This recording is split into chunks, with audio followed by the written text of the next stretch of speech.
So where are you guys headed to? Mexico. Trip? Oh, nice. Oh yeah, it doesn't really feel real at the moment. I'm still just so much in like work mode, trying to smash out as much stuff as I Mm, can. Like, I don't know, it doesn't feel real really at the moment.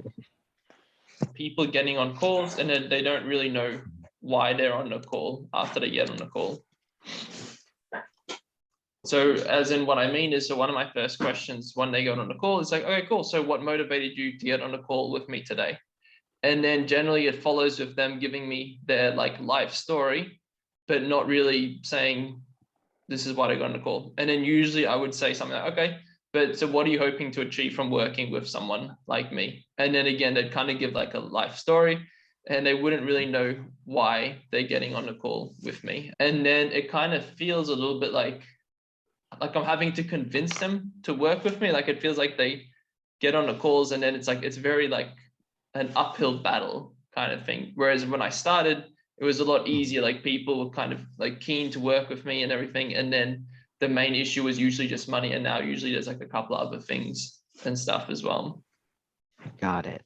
In all of these calls, when you look back, the ones that are being booked that the person doesn't know why they're on the call with you and, kind of like all over the place, they're not really being succinct.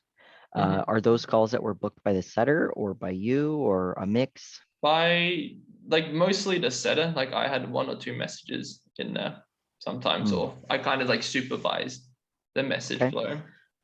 Got it. And when you go back and you review the message now, right after the sales call, Mhm.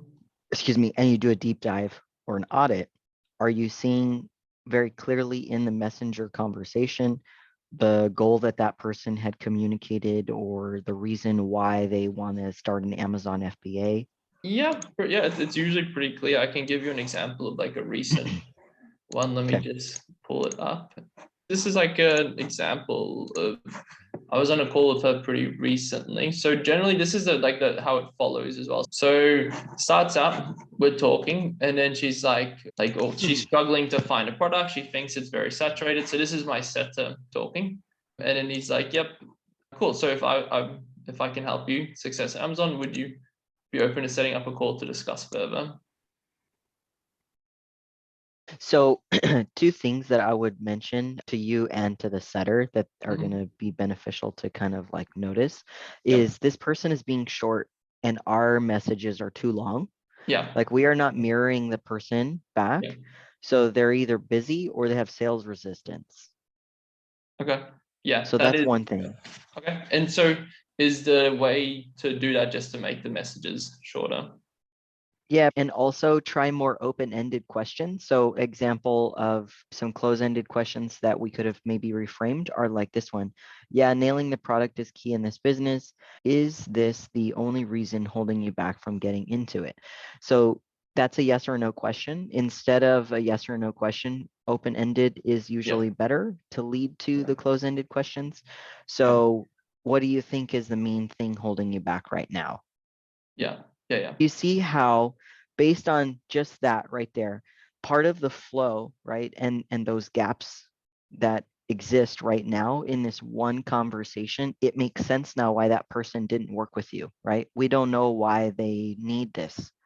We don't know what they've done, right? Like there's no emotional component whatsoever to this. What do you mean exactly by that? Like I was thinking of doing something on Amazon too, but seems very saturated and can't seem to land on a good product. Yeah. Okay. How long has this person been trying to, find a good product? So we don't know Do in we the know? chat, but on the call I found out it's been like a year. Okay. So something like that would have been helpful to know in the conversation before the call, right? Ultimately, because that means this person has been spinning their wheels for a really long time, meaning Mhm. they either have been, dealing with the issue for so long that now they're desensitized to trying to find a solution, Okay. or not long enough and they just need the right guidance, right? So that would help you navigate to get their Yeah. buy-in early on the conversation. So even if this person just doesn't shut up, right? You go ahead and redirect. Okay, well, Louise, I did take a look, at your questionnaire, and I remember based on the conversation we had, because she doesn't know she's talking to a setter. She thought she talked to you, right? Yeah, correct. Yeah. I know that you've been doing this for 6 months, and I can imagine how disheartening that can be at times. So, in our call today, the main thing we're going to talk about is how potentially working together, because I have a program that's all about Amazon FBA. If you're a fit, it's just going to get you those results that much quicker. And then now we can cut out all the BS of like, give me your life story, blah, blah, blah. We just want to like get the life story crap in the chat. You know what I mean? So that you can just be real succinct in the sales call. Yeah. Let's scroll down a bit if that's okay. So you're saying generally you try and get a bit more information in the chat before the actual call. Yeah, before you propose the call so that it makes sense, we know the why or the emotional component, Okay. the reason and the logic behind why this person think it's saturated. Why do you feel like you can't find a good product? How long have you been at it, right? Those things become ammunition. Yeah. So you're kind of saying we're pulling the trigger too quickly, and A little bit. that's It's okay. just a little bit premature. I need to be more direct with him and be like, hey, like you got to make this shit happen, otherwise. Yeah, I mean, essentially, because I don't know if you're doing a base plus a commission, but if it's commission only, like his Commission only. incentive to get viable people on the sales calls that convert and stick, that's related to his paycheck, right? And you Yeah. want to see him succeed. Yeah. You want him to grow with you in this business model, Yeah. right? And you're doing everything in your power to generate traffic, reactivate people, do the marketing and all of those things, and the sales calls, it sounds like. Yeah. But he is the key to your account. He's the person who's in charge of building that relationship. So the Yeah. more information that he can gather to be beneficial to you in a sales call, the Mm-hmm. better the foundations of that relationship, Mm-hmm. then that person's going to have buy-in and a connection to you, Yeah. right? So yeah, I would definitely be transparent. I mean, I wouldn't be harsh, like, listen, Aiden, if you don't get your act together in 3 weeks, you're out. Like, I wouldn't be Yeah. that hard, but I definitely would be transparent with him. Like, you've been with me for 6 months, 4 months, and I'm not really seeing an improvement. Now, I was wondering why you think that is. Then give him the floor, open-ended question. Okay, well, my expectation is X. So number of sales calls that are booked per week, number of links that are sent, right? Like all of those things, if he doesn't already know. And then if he goes, yeah, I understand that, or yes, I'm trying. Okay, Mm-hmm. great. So Aiden, what do you think that you need from me in order to make that happen? I want us to ramp up as fast as possible. Yeah. Because so I've been working with him for about 3 months now, and it's a lot of like me teaching him. It's like social dynamics stuff that I kind of think are a bit more common sense here and there. I'm spending quite a bit of time still each day training him. We usually have like a training every day. It's usually about half an hour to an hour where we review his conversations. He is making progress, and he is very motivated and willing to learn, but he just lacks social skills a little bit in the DMs. He's not very like an eye for detail. Oh, okay. Well, that's going to be a big piece that you need to have, Yeah. especially in the DMs.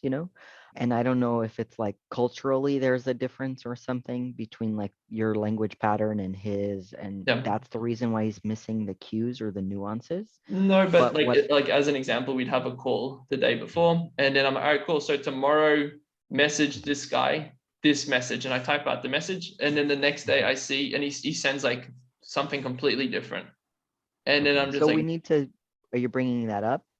well, I brought it up. I'm like, dude, like Okay. this has happened multiple times this week now. Like, what's Okay. going on? Yeah. You're transparent. You ask him, why do you think that is that you're not implementing? Is something going on? What do you need from me? You do all of those pieces. And behind the scenes, you do need to look actively for another setter. Or Yeah, if there's somebody in your network right now that you would trust, essentially give them also an opportunity or a trial where yeah. it's unpaid for like 1 to 2 weeks and it would be commission only. So you think have that conversation with him, say, and then kind of monitor his performance in the next month, come back from my holiday, and then I'm just gonna have that chat. I'm gonna, all right, dude, like so we've got some expectations, we've got to start kicking some goals, and then Yeah. Yeah, absolutely. Because right now he's actually costing you opportunities because Yeah. he's impacting the relationship, you know?